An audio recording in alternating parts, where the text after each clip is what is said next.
গ্রীষ্মকাল যেমন আমাদেরকে গরমে পোড়ায়, ঠিক তেমনি মজার মজার সুস্বাদু ফল উপহার দেয়, তাই না? বেলও কিন্তু তার মধ্যে অন্যতম। যাই হোক, বেল কিন্তু অনেকেরই খুবই পছন্দের একটি ফল, আবার অনেকেরই একদমই পছন্দ না। যেমন আমারও আসলে বেল তেমন একটা পছন্দ না, কারণ হচ্ছে বেলের যে ফ্লেভারটা থাকে সেটা আমার একদমই ভালো লাগে না।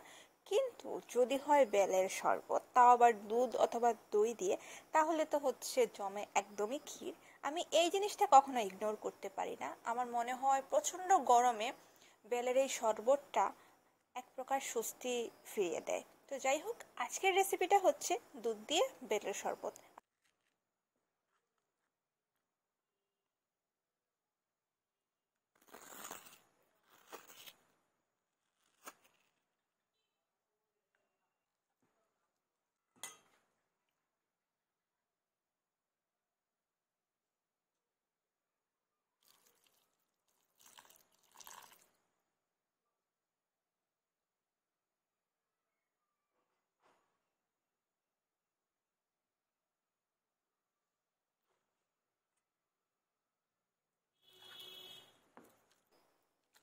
বেলটাকে ভালো করে মিক্স করে দেওয়ার পর হচ্ছে একটা ছাঁকনি নিতে হবে, যাতে হচ্ছে বেলটা ছেঁকে নেওয়া যায়।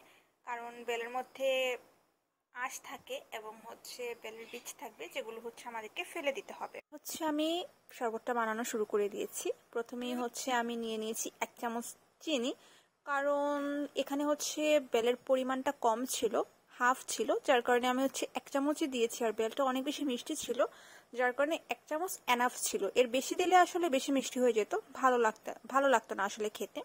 তারপর অল্প একটু লবণ দিয়ে দিয়েছি টেস্টটা ব্যালেন্স করার জন্য। এরপর হচ্ছে আমি দুধ দিয়ে দিয়েছি। এখানে হচ্ছে আমি পাউডার দুধ লিকুইড করে দিয়েছি, কারণ আমার কাছে আসলে লিকুইড দুধ ছিল না।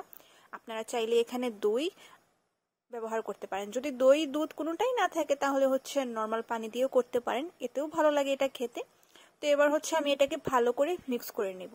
আর এবার হচ্ছে আমি ফ্রিজে রেখে দিচ্ছি 10-15 মিনিটের মতো। আপনারা চাইলে দুধের মধ্যে হচ্ছে পানি ইউজ করতে পারেন। লিকুইড যখন করবেন তখন আসলে ঠান্ডা পানি ইউজ করতে পারেন, তাহলে ঠান্ডা লাগবে খেতে। আর যেহেতু আমি হচ্ছে ঠান্ডা পানি ইউজ করিনি, তার কারণে হচ্ছে আমি এটাকে ফ্রিজে দিয়ে দিয়েছি 15 মিনিটের জন্য। তারপর ঠান্ডা হয়ে যাওয়ার পর এটাকে আমি একটু ডেকোরেশন করার ট্রাই করেছি সুন্দর করে। তো নিজের মতো করে আসলে ডেকোরেশন করা, গরিবের ডেকোরেশন যেটাকে বলে।